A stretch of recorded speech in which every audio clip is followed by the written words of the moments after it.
नमस्कार, मैं हूं नगमा। आप देख रहे हैं देश की बात। सबसे पहले बात दिल्ली एमसीडी चुनाव की। यहां पर अब जोर शोर से चुनाव प्रचार दोनों तरफ से शुरू हो गया है। अरविंद केजरीवाल ने प्रचार की शुरुआत कर दी है और उन्होंने चुनावी सभा की है। इस दौरान केजरीवाल ने कहा है कि दिल्ली में उनकी सरकार है, ऐसे में अगर काम करवाने हैं तो आपको ही वोट दें। बीजेपी को वोट दिया तो बस लड़ाई होगी, काम नहीं। शरद शर्मा की रिपोर्ट। सरकार केजरीवाल की, सरकार केजरीवाल की, पीछे तक सरकार केजरीवाल की। एमसीडी चुनाव में पहली बार प्रचार के लिए उतरे केजरीवाल। सेंट्रल दिल्ली के पहाड़गंज में नुक्कड़ सभा की और लोगों से अपील की कि दिल्ली में सरकार केजरीवाल की है, काम कराने हैं तो दिल्ली वाले आपको वोट दें। बीजेपी को वोट दिया तो बस लड़ाई झगड़े ही होंगे।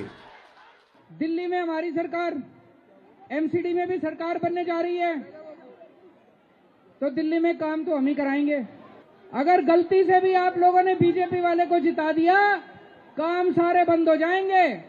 वो लड़ेगा बैठ के हमारे साथ, वो धरना देगा मेरे को, वो इसी तरह से जैसे ये डिस्टर्ब कर रहे हैं वो भी डिस्टर्ब करेगा।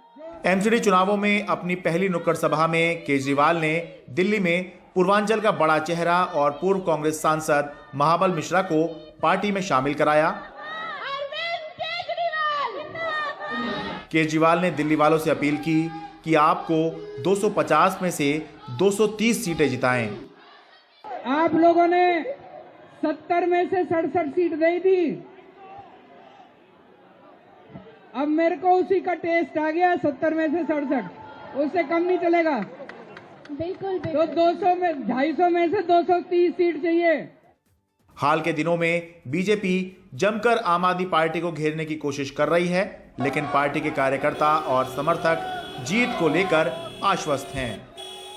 मैं बेहिचक कह सकता हूं, केजरीवाल को दिल्ली में कोई नहीं हरा सकता, क्योंकि उन्होंने जो काम किए हैं मेरे ख्याल वर्ल्ड लेवल पे कोई पॉलिटिकल लीडर नहीं कर रहा। अब ये बताइए कि बीजेपी जो है रोजाना आम आदमी पार्टी को घेर रही है। कल एक मसाज वाला वीडियो आ गया सत्येंद्र जैन का, इससे नुकसान नहीं होगा इस पार्टी को? नहीं, इससे कोई नुकसान होगा, क्योंकि जो ये वीडियो वो कह रहे हैं कि आम आदमी अपने आप को कहते हैं और जेल के अंदर वीवीआईपी ट्रीटमेंट चल रहा है। नहीं, जो डॉक्टर ने कहा है वो ट्रीटमेंट लेना जरूरी है सर। कोई महसूस नहीं हो रहा है कि जो जिस पार्टी को आप समर्थन दे रहे हैं वो कुछ बटी हुई लग रही है? दिल्ली और गुजरात में रिसोर्सेज बटे हुए हैं, प्रचार उस तरह से नहीं चल रहा है। शायद दिल्ली में कोई बटने का चांस नहीं है। लोगों ने पहले ठान रखा था, चाहे 6 महीने पहले चुनाव कराते, आज करवा रहे, 6 महीने बाद कराते, 6 साल बाद चल कराते। मैं इसलिए पूछ रहा हूँ, अरविंद केजरीवाल का पहली बार प्रचार के लिए आज उतर रहे हैं। तो एक्चुअली क्या है, वो गुजरात में भी लगे हुए हैं। तो दिल्ली में जो है हम लोग कार्यकर्ता में छोड़ रखा है, तो हम कार्यकर्ता काफी है, कार्यकर्ता ही काफी है इनके लिए। एमसीडी और गुजरात विधानसभा चुनाव एक साथ होने के चलते केजरीवाल के लिए दोनों जगह ध्यान देना चुनौती जरूर बना हुआ है। सरकार केजरीवाल की, पार्षद केजरीवाल का, इस नारे के साथ अरविंद केजरीवाल ने बताया है, आम आदमी पार्टी ने बताया है कि किस नैरेटिव के साथ वो एमसीडी चुनाव लड़ने जा रहे हैं। ये काफ़ी कुछ उस तर्ज पर है जिस तर्ज पर प्रधानमंत्री मोदी अपनी चुनावी रैलियों में कहा करते हैं, डबल इंजन की सरकार। दिल्ली के पहाड़गंज से अपने कैमरा सहयोगी मोहम्मद मुरसलिन के साथ मैं शरद शर्मा, एनडीटीवी इंडिया। और दिल्ली में एमसीडी चुनाव के प्रचार के लिए बीजेपी ने भी अपनी पूरी ताकत लगाई है। बीजेपी के बड़े बड़े नेता दिल्ली की गलियों में चुनाव प्रचार करते रहे। बीजेपी आज दिल्ली में विजय संकल्प रोड शो निकाल रही है, जहां पर उत्तराखंड के सीएम पुष्कर सिंह धामी और गौतम गंभीर के साथ असम के सीएम हिमंता बिस्वा शर्मा ने भी दिल्ली में एमसीडी चुनाव के लिए रोड शो किया। अलग अलग जगहों के मुख्यमंत्री दिल्ली के एमसीडी चुनाव के लिए आ रहे हैं। इसके साथ ही बीजेपी अध्यक्ष जेपी नड्डा भी आज दिल्ली में विजय संकल्प रोड शो के जरिए चुनाव प्रचार कर रहे हैं। दिल्ली नगर निगम के 250 वार्ड के लिए 4 दिसंबर को मतदान होगा। पहले याद करिए, केजरीवाल जी का एक भाषण था कि नेता जेल के अंदर मसाज कराते हैं, मैं जब मुख्यमंत्री बनूंगा तो मसाज बंद करा दूंगा, वीआईपी ट्रीटमेंट बंद करा दूंगा। कल जब वीडियो सामने आया तो बड़े गुस्से में मनीष सिसोदिया सामने आया और बोले ये मसाज बंद नहीं हो सकती है। आप जानते हैं मनीष सिसोदिया गुस्से में क्यों थे? मनीष सिसोदिया गुस्से में इसलिए थे क्योंकि उनको डर लग रहा था अगला नंबर तो उन्हीं का है, कहीं उनका मसाज भी बंद ना हो जाए। इतना बड़ा एलिवेटेड रोड बना रहा है, कौन बना रहा है? बोले ये भी एलिवेटेड रोड गडकरी जी बना रहा है, नरेंद्र मोदी जी बना रहा है। तो मैं बोला, मैं पूछा केजरीवाल जी क्या कर रहा है? बोले मोहल्ला क्लिनिक बना रहा है। तो मेरा उनको ये पूछना है कि दिल्ली को एम्स का जरूरत है, दिल्ली को मल्टी सुपर स्पेशलिटी हॉस्पिटल का जरूरत है। तो आपने जो दिल्ली का बात बोलता है वो दिल्ली कभी लंदन नहीं बनेगा, कभी न्यूयॉर्क नहीं बनेगा।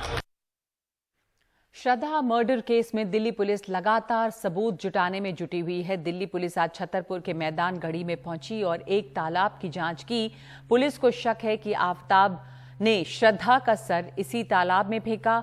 बड़ी संख्या में नगर निगम कर्मचारी भी वहां पहुंचे हैं और तालाब को खाली कराने की कोशिश की जा रही है।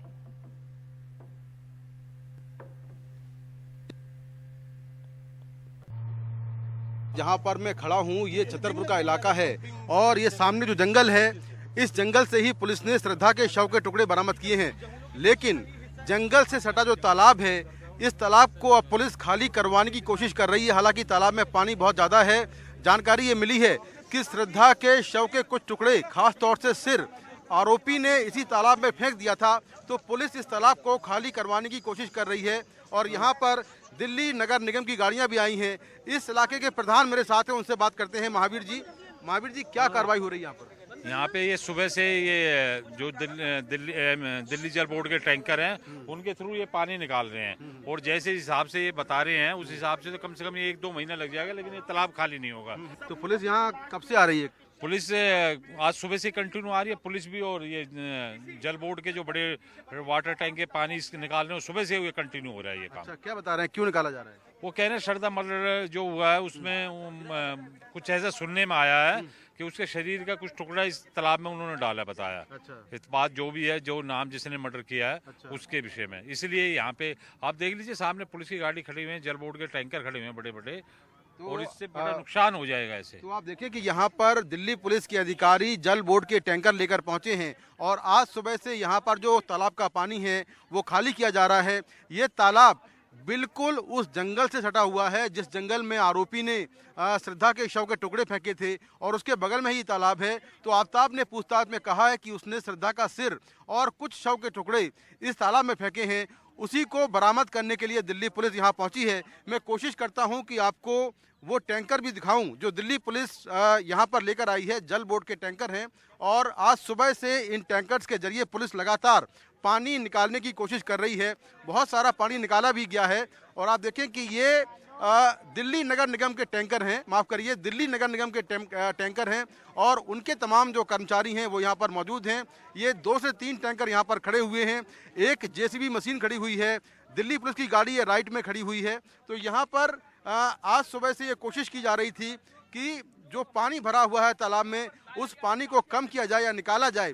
लेकिन ये तालाब करीब 15 फीट गहरा है और ऐसे में पानी निकालना, एक बड़े इलाके में तालाब फैला हुआ है, पानी निकालना काफ़ी मुश्किल होगा। तो यहाँ पर टैंकर्स लेकर दिल्ली नगर निगम के कर्मचारी पहुँचे हैं। दिल्ली पुलिस ने रिक्वेस्ट किया था, उसके बाद दिल्ली नगर निगम के कर्मचारी यहाँ पर आए हैं। जो सर का हिस्सा है उसको बरामद करना अपने आप में बड़ी चुनौती है और आसपास ये गांव के लोग भी यहाँ पर इकट्ठा हो गए हैं क्योंकि दिल्ली पुलिस सुबह से ये कार्रवाई कर रही है और आज सुबह से जो तालाब का पानी है उसको निकालने की कोशिश की जा रही है। श्रद्धा मर्डर केस में दिल्ली पुलिस लगातार सबूत जुटाने में लगी हुई है और आज दिल्ली पुलिस की टीम आरोपी आफताब को लेकर उसके घर पहुंची। तलाशी के बाद काले रंग के 2 बैग अपने साथ लेकर गई। इस बीच आफताब ने पूछताछ में कई बातें बताई हैं। हत्या के बाद आफताब ने घर की तलाश की थी। तलाशी में श्रद्धा के 3 फोटो मिले जिसे जलाया। श्रद्धा से जुड़े सबूत मिटाना चाहता था वो। आफताब ने 23 मई को श्रद्धा का सामान बैग में भरा, बैग बरामद हुआ है। श्रद्धा के कुछ कपड़े और जूते मिले हैं। महरौली के जंगल से जो सर है उसका निचला हिस्सा भी बरामद हुआ है। दिल्ली पुलिस ने उसके जबड़ा और 3 हड्डियां बरामद की हैं। डीएनए जांच में साफ होगा कि ये किसके अवशेष हैं। आफ्ताब के नार्को टेस्ट के लिए एफएसएल टीम को रिक्वेस्ट भेजी गई है। नार्को टेस्ट के दौरान एफएसएल टीम मौजूद रहती है। नार्को टेस्ट की वीडियोग्राफी जो है वो भी एफएसएल टीम करती है।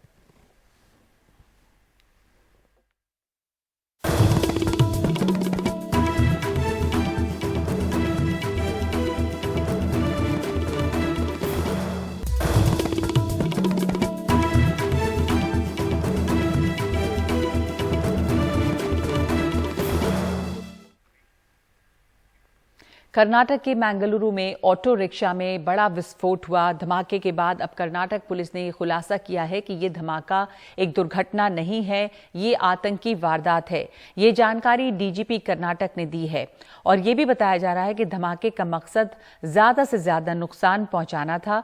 केंद्रीय एजेंसियों के साथ मिलकर इस पर जांच चल रही है और धमाके में प्रेशर कुकर बम के इस्तेमाल की आशंका है।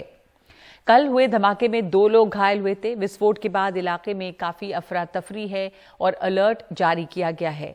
तो कर्नाटक के डीजीपी ने इन बातों की जानकारी दी है और कर्नाटक के डीजीपी प्रवीण सूद ने इस बारे में ये जानकारी भी दी है कि अब ये साफ हो गया है कि धमाका दुर्घटना नहीं बल्कि आतंकी वारदात थी और इसका मकसद गंभीर नुकसान पहुंचाना था। राज्य पुलिस इस मामले की जांच केंद्रीय एजेंसियों के साथ गंभीरता से कर रही है।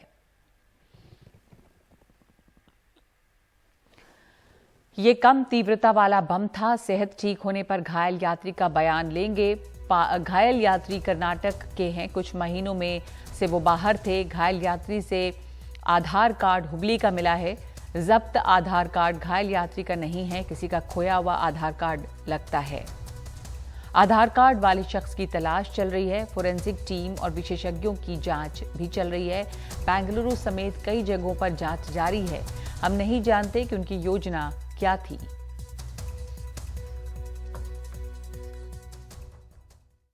निन्ने दिन मध्याह्न बेंगलुरु में जो ब्लास्ट हुआ उसमें जो व्यक्ति घायल हुआ है वो अभी कुछ बोल पाने की स्थिति में नहीं है। पुलिस की टीम सारी जानकारी जमा कर रही है। जो संकेत मिल रहे हैं उससे आशंका है कि ये एक आतंकी गतिविधि हो सकती है। पुलिस इसकी गहनता से जांच कर रही है। हमने केंद्रीय सुरक्षा एजेंसियों को भी सूचना दे दी है। एक टीम बेंगलुरु पहुंच गई है। उम्मीद है कि अगले 1-2 दिन में इस मामले को लेकर कोई ठोस जानकारी सामने आएगी। राजस्थान के राजसिंह नगर में एक युवती से गैंगरेप का मामला सामने आया है। इस मामले में पुलिस ने 5 लोगों को गिरफ्तार किया। चौंकाने वाली बात यह है कि 5 आरोपियों में से 3 बीएसएफ के जवान हैं। ये मामला उस वक्त का है जब एक युवती दूध डेयरी पर खरीदारी के लिए पहुंची। आरोप है कि वहीं पर 5 लोगों ने उसके साथ दुष्कर्म किया। घटना के बाद पिता ने मामला पुलिस में दर्ज कराया, जिसके बाद 2 लोगों को पुलिस ने सुबह ही हिरासत में लिया।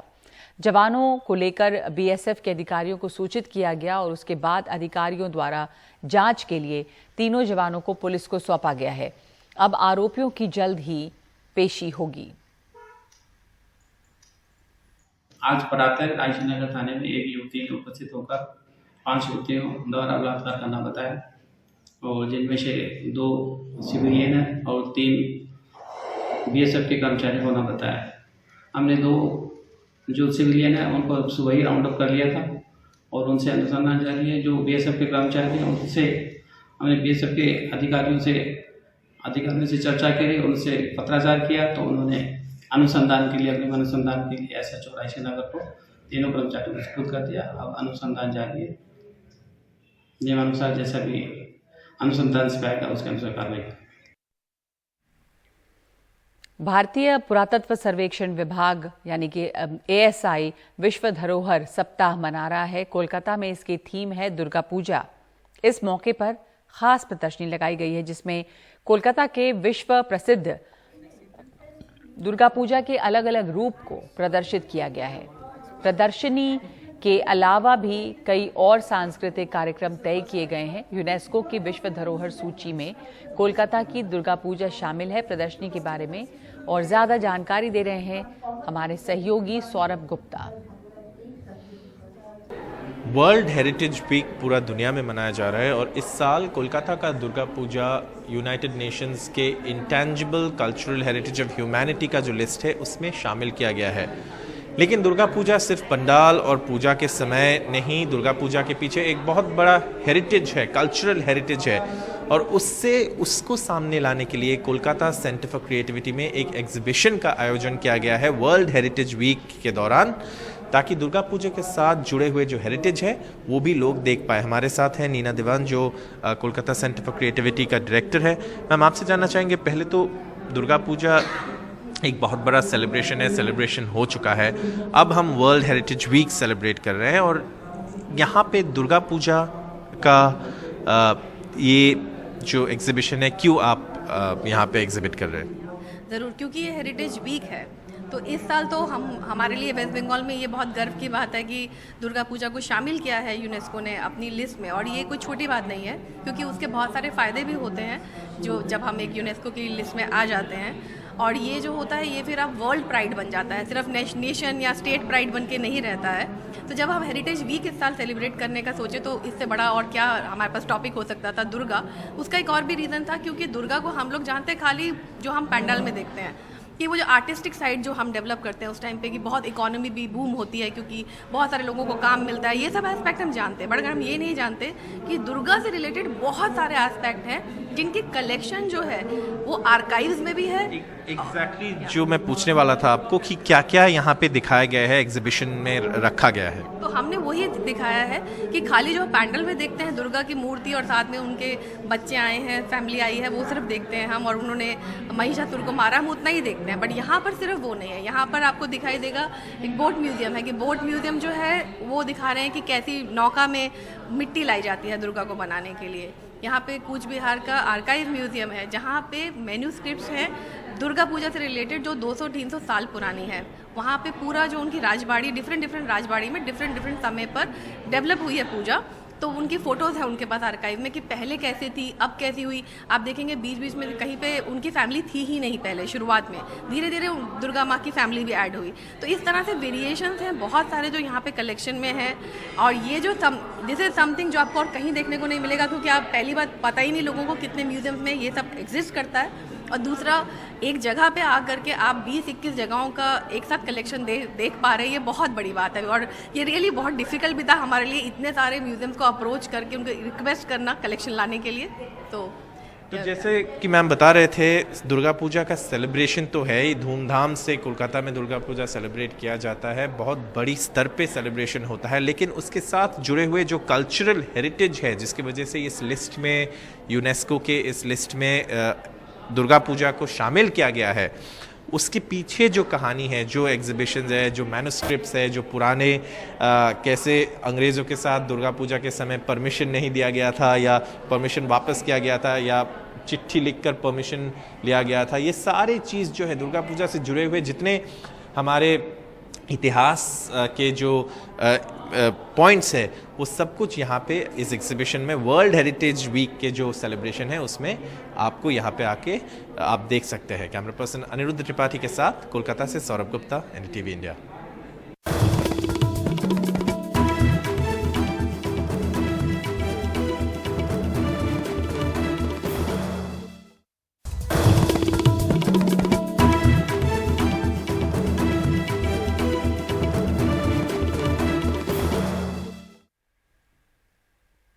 दिल्ली में ट्रेड फेयर की शुरुआत हो गई है। हर साल प्रगति मैदान में लगने वाला ये ट्रेड फेयर प्रोडक्ट लॉन्च करने के लिए एक बड़ा मौका होता है। इस बार department of science and technology ने देश में ही बने कई प्रोडक्ट लॉन्च किए हैं। इसमें से एक है स्टेंट, यानी जिस स्टेंट की कीमत अस्पतालों में 40 से 50 हजार रुपए से शुरू होती है वो अब 15 से 20 हजार रुपए में मिल सकता है। अली अब्बास नकवी की ये रिपोर्ट।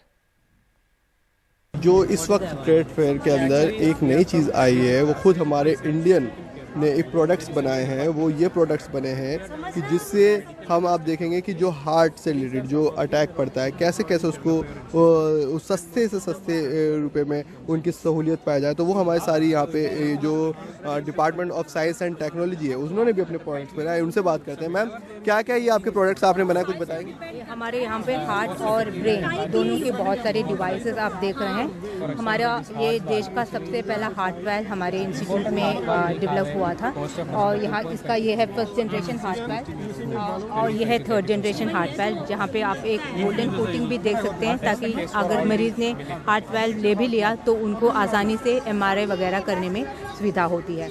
और ये है ये जो स्टेंट है जो आप आयोटा में जब ब्लॉकेज होती है वहाँ पे लगाते हैं, ये भी अपने देश का अपना इंडिजिनियस प्रोडक्ट है। उसके अलावा जो छोटा स्टेंट आप यहाँ पे देख रहे हैं, और ये जो ब्लड बैग और बहुत सारे अन्य प्रोडक्ट्स जो आप यहाँ पे देख रहे हैं वो सब अपने देश में बनाया हुआ है। और इसके अलावा वहाँ पे हमारा ये जो 3D printed liver, 3D printed skin सभी इन फ्यूचर के लिए बहुत ही उपयोग होगा। तो ये सारी की सारी चीज़ें हमारे इंडिया की बनी हुई हैं, पूरी इंडिया की बनी है और DST की फिनेंशियल असिस्टेंस से बनी है। तो ये मतलब इनके जैसे लाइक हम देखते हैं बाज़ारों में भी जो स्टैंड मिलते हैं 40-40, 50-50, 1-1 लाख तक के मिलते हैं। हम मतलब ये क्या गवर्नमेंट की तरफ से कितने तक का ये पड़ेगा? ये इसका तो यहाँ पे हार्ट वेल का ये जो प्राइस था अराउंड 20-25 तक आ जाएगा, और tent depending on what you prefer 15 से 25 तक आ जाएगा। वो भी वो इम्पोर्टेड टेंट या वेल से बहुत ही कम ही लगता है। हर एक स्टेट ने अपने अपने एक तरीके से कहें स्टॉल लगाए हुए हैं। आप मेरे पीछे देखेंगे असम का भी है, इससे पहले आप कहीं आगे जाके देखेंगे तो आपको यहाँ गोवा का भी मिलेगा, और हर जगह से आपको स्टेट्स के यहाँ पे मिलेंगे। लेकिन जो सबसे बड़ी चीज़ है वो ये है कि 3 साल हो चुके हैं जब लद्दाख को यूटी का दर्जा मिला, तो इस बार फर्स्ट टाइम लद्दाख ने भी अपना यहाँ पे स्टॉल लगाया। और आप मेरे पीछे आप भी देख सकते हैं ये पूरा लद्दाख का स्टॉल लगा हुआ है। ये खुद अंदर ही चलते हैं हम लद्दाख के स्टॉल के अंदर, और यहाँ देखते हैं कि क्या क्या ऐसी ऐसी खासियत है। आप भी देख सकते हैं पूरा फर्स्ट टाइम यहाँ पे लगा हुआ है, यहाँ हर चीज़ लगाई गई है। क्या कैसा, सबसे पहले बात तो सबसे पहले आप मुबारक हो आपको कि आप फर्स्ट टाइम अब आ रहे हैं यहाँ पे। जी थैंक यू। कैसा फील हो रहा है इस बार आने के बाद? वैसे तो अब तक आप एक पार्ट थे, लेकिन अब खुद एक यूटी बन चुके हैं लद्दाख के। लद्दाख जो खुद एक यूटी बन गया है, अब आप आए, क्या वहाँ की खासियत, क्या चीज़ आप बताना चाहेंगे?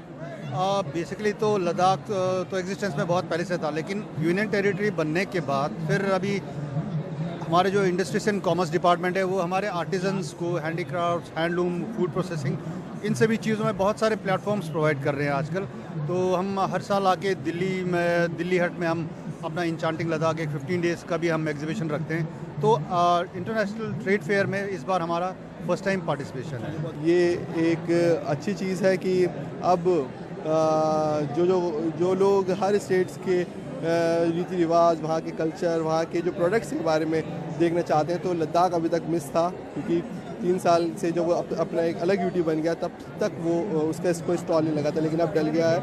और आप लोग भी जो लोग आना चाहते हैं वो ज़रूर हर स्टॉल में आने के बाद एक बार लद्दाख का भी देखें, क्योंकि ये इस बार फर्स्ट टाइम आपको देखने को मिलेगा। प्रगति मैदान से मैं अली अब्बास नकवी, NDTV के लिए।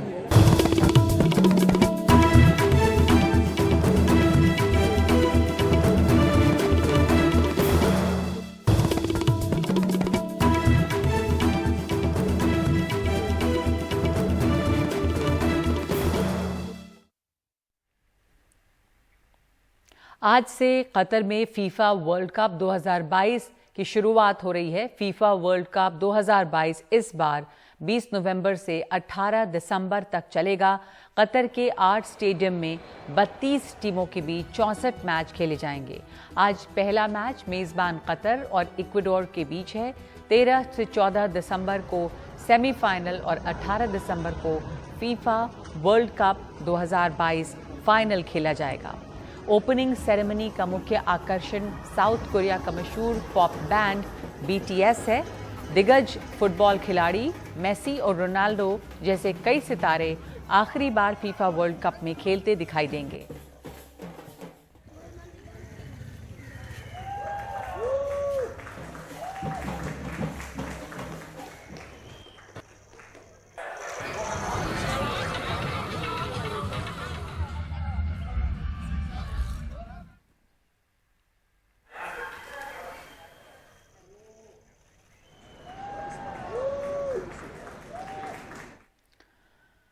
भारत में फुटबॉल को लेकर 4 सालों में एक बार ही सही बुखार जरूर नजर आता है। फिर ये भी बात होती है कि भारत को 1950 में एक बार वर्ल्ड कप खेलने का मौका मिला था जो उसने गंवा दिया। लेकिन इस बार जानकार और फुटबॉल मैदान पर खिलाड़ी क्यों कह रहे हैं कि भारत को वर्ल्ड कप में खेलने का आगे मौका मिल सकता है।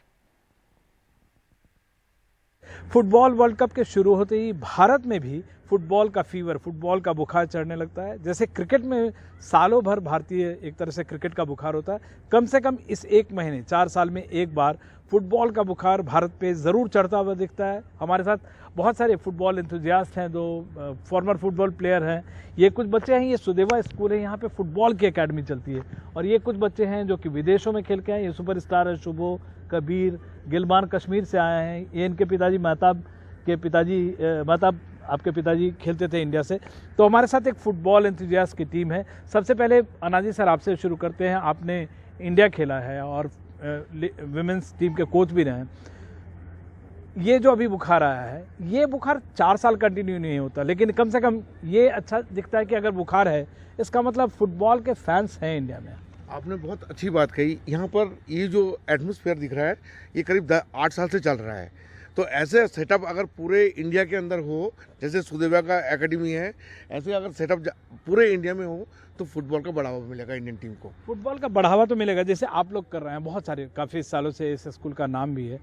आपको लगता है कि यहाँ से जो बच्चे हैं, देखिए अब तक कभी नहीं लगता था कि इंडिया कभी फुटबॉल वर्ल्ड कप खेल सकता है, लेकिन इस बार अब अगले बार से 48 टीमें होंगी। तो एशिया में अगर हमारी टीम कहीं पे रैंक पे आती है तो एक चांस बनता है। आपको लगता है कि इस तरह की और एकेडमीज जो है वो फीडबैक इंडिया को दे पाएगी कि हम कभी फुटबॉल वर्ल्ड कप खेलें? नहीं, जैसे कि आपने सही कहा कि 2026 से 48 टीम्स हो जाएंगी, तो हमें लगता है, और हमने जब सुदेवा शुरू करा था हमारा एक लक्ष्य था कि क्या हम ऐसे प्लेयर्स बना सकते हैं जो कि इंडिया को वर्ल्ड कप लेकर जा सके। तो इसलिए हमने अपना लक्ष्य रखा था 2030। तो बहुत मैं ये कह सकता हूँ अपने मतलब मोर देन 100% दैट 2026 में हम काफ़ी क्लोज पहुँचेंगे वर्ल्ड कप के। बट 2030 या 2034 में हम इंडिया को वर्ल्ड कप में देख सकते हैं। और इस टाइप की अकेडमीज़ इंडिया में और भी बन रही हैं, और पर मुझे लगता है अभी कम है। और जितनी ज़्यादा अकेडमीज़ बनेंगी और ज़्यादातर सारी स्टेटों में बनेंगी, उससे क्या होगा कि जब कंपटीशन लोकली बढ़ेगा, ग्रास रूट में बढ़ेगा, वहीं से फीडर अकेडमीज़ बनेंगी हमारी नेशनल टीम्स के लिए। अनुज को होप है, लेकिन विजय आपने भी अक्रॉस द वर्ल्ड जो देखा है, और जैसे हम लोग बात कर रहे थे कितना गैप है यहाँ और बाहर में। मैं भी वेस्ट हैम अकेडमी देख के आया था। मुझे लगता है जो यहाँ पे देखता हूँ वहाँ देखता हूँ, कल्चर ही अलग है। लेकिन आपने जितना देखा है क्लोजली 8-10 साल से कर रहे हैं, गैप कितना है? सो देखिए, गैप मैं क्या बोलूँगा in terms of football knowledge, passion and how we see the sport. जिस तरीके से हम स्पोर्ट को देखते हैं और हमें कितना प्यार है उस स्पोर्ट से, वो काफ़ी है यहाँ पर। ऐसा नहीं है कि there is a big gap. आप इसमें आ जाता है कि आपकी फिजिकलिटी में दैट्स समथिंग दैट्स देयर, क्योंकि इंडिया के अंदर फुटबॉलर्स के ऊपर कभी इतना फोकस नहीं किया है। आज आप ये देख रहे हैं कि हमने एनवायरनमेंट क्रिएट किया है 8-9 साल से, वो इसीलिए है कि हम इस गैप को जितना नैरो कर सकें उतना करें। That is the whole idea. तो गैप आपको बेसिक गैप फिजिकलिटी के अंदर ज़्यादा लगता है, but in terms of love and mentality and intelligence for the sport, वो ऐसा मेरे को नहीं लगता कि इतना कोई गैप है। बिल्कुल। अभी जैसे ये है लद्दाख से नाम का कोई टीम फॉलो कर रहा हो इंडिया, इस बार देखोगे वर्ल्ड कप? हाँ देखेंगे। कौन सा है तुम्हारा फेवरेट प्लेयर, फेवरेट टीम कौन है? मेरा फेवरेट प्लेयर लियोनेल मेसी है। अच्छा। और मैं सपोर्ट करूंगा अर्जेंटीना को। अर्जेंटीना जीतेगी? हाँ जीतेगी। लेकिन इस बार हारी है इस साल एक मैच। हाँ। बड़ा है ना। और मेसी 1000 गोल पूरा होगा, जीतेगा? हाँ, मेसी का 1000 गोल पूरा होगा और जीतेगा भी। जीतेगा। आपके पिताजी, आपका क्या नाम है? मेरा नाम जिदान हुसैन है। जिदान है इनका। महताब इनके पिताजी इंडिया के लिए खेलते थे, और बच्चे का नाम, ये एक पैशन एक तरह का। जिदान कोई टीम फॉलो करते हो?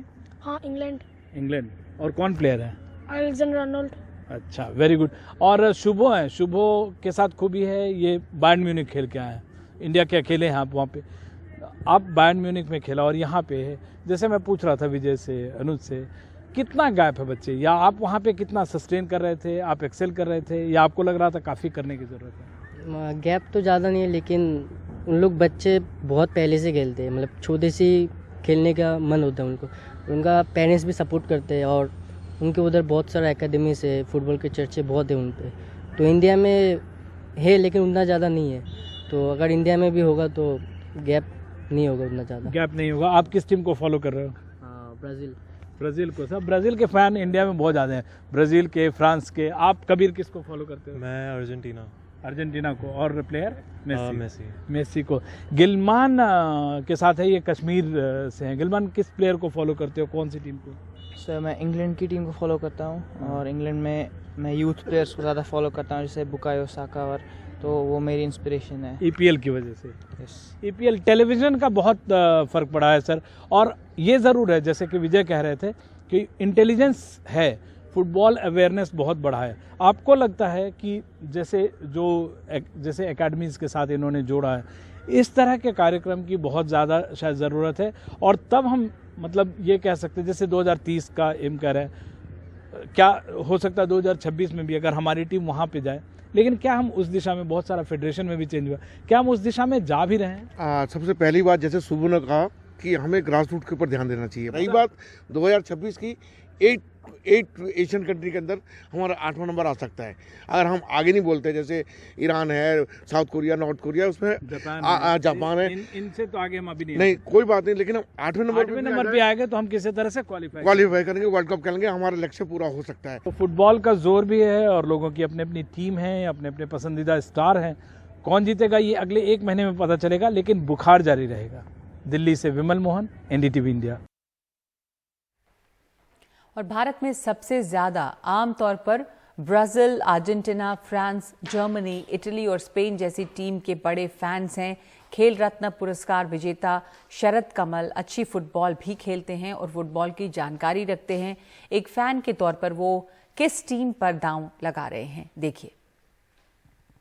एक आपको मैंने देखा चेन्नई टीम को देखा था, फुटबॉल ग्राउंड पे जाते हैं। आप फॉलो करते हैं फुटबॉल को, फुटबॉल वर्ल्ड कप को? हाँ जी, मुझे बहुत अच्छा लगता है फुटबॉल वर्ल्ड कप। मुझे याद है 92 में मैं 10 साल का बच्चा हूँ और मेरा पापा टीवी पे देखते थे रात को, और मैं भी उनके साथ बैठ के देखता था।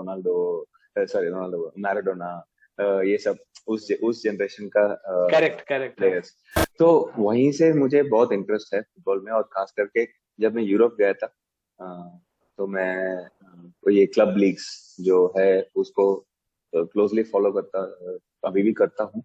तो और मैं भी थोड़ा बहुत खेलता हूँ, मतलब रेगुलर फिटनेस के लिए भी मैं थोड़ा खेलता रहता हूँ। इसलिए इस बार काफी टफ रहेगा, but I think again European teams है, जैसे ब्राजील से ज्यादा या जर्मनी का जो डिसिप्लिन से खेलते हैं वो लोग, तो उनका गेम भी बहुत अच्छा लगता है।